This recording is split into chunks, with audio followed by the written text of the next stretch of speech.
my expensive dream fly with my parents? Well, I had to try. Growing up, I had dreams of becoming a famous artist. My second grade teacher even wrote on a progress report that he sent home that I had told him I was going to the Art Institute of Chicago. At that time, my mom didn't even believe that there was a school attached to it. Plus, I was in second grade. No one cares where a second grader wants to go to college. When I reached late high school and it was time to start looking for colleges, I knew where I was going. I was going to the school at the Art Institute of Chicago. But there was a bit of an issue with that. One major hurdle.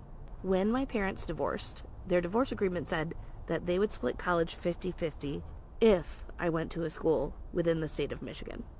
So there I was, determined to go to SAIC, knowing full well that it was out of state and involved premium tuition that any in-state school would not have cost. I really didn't know how this was going to go over, but I started applying. I actually applied to a little over a handful of schools. Some of them were in Michigan, but there was also Rhode Island, Georgia, and of course Illinois for Chicago. I'm honestly not sure if I got into any of the other schools I applied to because SAIC was the first to send me a letter of acceptance, and after that I don't think I cared at all. My mom, ever cautious but still wanting to acknowledge my dreams, said, "We should go visit before you make your decision." That's fair. We stayed in an expensive hotel that was less than impressive to my mom, which I remember distinctly.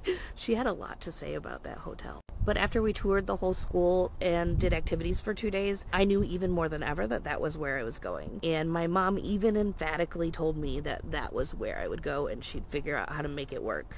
One FAFSA submission and a few loan applications later, I had some shiny new government debt, and my mom had a lot of private debt.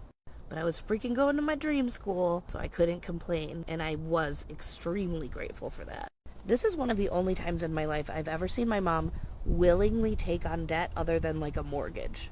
So I knew for sure I could not fuck it up. And in August of 2000, I moved to Chicago at the ripe old age of 17 and started a new adventure that truly changed my life. I'll definitely be getting into more detail on all of the things Chicago that changed my life, but are there any dreams you had as a kid that you weren't sure you were going to be able to make true and something aligned and allowed you to get there? Or maybe you didn't even get to do it the first time, but in your adult life you've made it possible for yourself? I want to hear those stories.